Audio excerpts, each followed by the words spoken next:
Golden diamonds Eramallur Vadathala. പ്രായപൂർത്തിയാകാത്ത വിദ്യാർത്ഥിയെ മയക്കുമരുന്ന് കൊടുത്ത് പ്രലോഭിപ്പിച്ച് ഭീഷണിപ്പെടുത്തി സ്വർണ്ണാഭരണം തട്ടിയെടുത്ത കേസിൽ പ്രതികൾ അറസ്റ്റിൽ.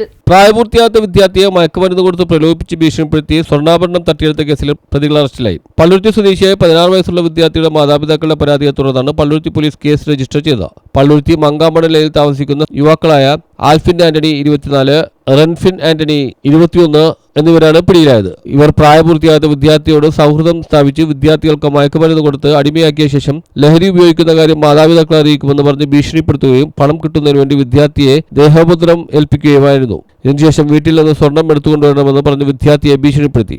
ഇല്ലെങ്കിൽ ലഹരി ഉപയോഗിക്കുന്ന ദൃശ്യങ്ങൾ പ്രതികളുടെ കയ്യിലുണ്ടെന്നും അത് വീട്ടുകാരെയും സോഷ്യൽ മീഡിയയിലും ഇടുമെന്ന് പറഞ്ഞ് ഭീഷണിപ്പെടുത്തി. ഗത്യന്തരമില്ലാതെ വിദ്യാർത്ഥി അമ്മയുടെ 1.5 പവൻ തൂക്കം വരുന്ന സ്വർണ്ണപ്പാസരം വീട്ടിൽ നിന്നും എടുക്കുകയും അത് പ്രതികൾ കൈക്കലാക്കുകയും ചെയ്തു. വിദ്യാർത്ഥി ഉപയോഗിച്ച മൊബൈൽ ഫോൺ കാണാതായതുമായി ബന്ധപ്പെട്ട വിദ്യാർത്ഥിയെ ചോദ്യം ചെയ്തപ്പോഴാണ് സംഭവങ്ങളുടെ ചുരുളയുന്നത്. ലഹരി കച്ചവടത്തിന് പണം സ്വരൂപിക്കുന്നതിന് വേണ്ടിയാണ് പ്രതികൾ വിദ്യാർത്ഥിയുടെ അമ്മയുടെ പാസരം ഭയപ്പെടുത്തി അപഹരിച്ചതെന്നാണ് പോലീസിന്റെ നിഗമനം. തട്ടിയെടുത്ത സ്വർണ്ണപ്പാസരം ഒരു ജ്വല്ലറിയിൽ വിറ്റു പ്രതികൾ പണം കൈക്കലാക്കി എന്നാണ് അന്വേഷണത്തിൽ വെളിവായിട്ടുള്ളത്. മറ്റു വിദ്യാർത്ഥികളെയും പ്രതികൾ ഇത്തരം പ്രവൃത്തികൾക്ക് വിധേയരാക്കിയിട്ടുണ്ടോ എന്ന കാര്യവും പോലീസ് അന്വേഷിക്കുന്നുണ്ട്. പ്രായപൂർത്തിയാകാത്ത കുട്ടികളുടെ മാതാപിതാക്കൾ ഇത്തരം ക്രിമിനൽ സംഘത്തിനെതിരെ ജാഗ്രത പാലിക്കണമെന്ന് പോലീസ് പറയുന്നു. മട്ടാഞ്ചേരി ACPയുടെ ചുമതലയുള്ള district crime branch ACP Latheef, Palluruthy police inspector കനൻസി Nair, SI Sivankutty, SI Ashwin Biju, SI Narayanankutty, SI Biju, CPO Bibin, CPO Aneesh എന്നിവർ ചേർന്നാണ് പ്രതികളെ അറസ്റ്റ് ചെയ്തത്. News bureau, Palluruthy.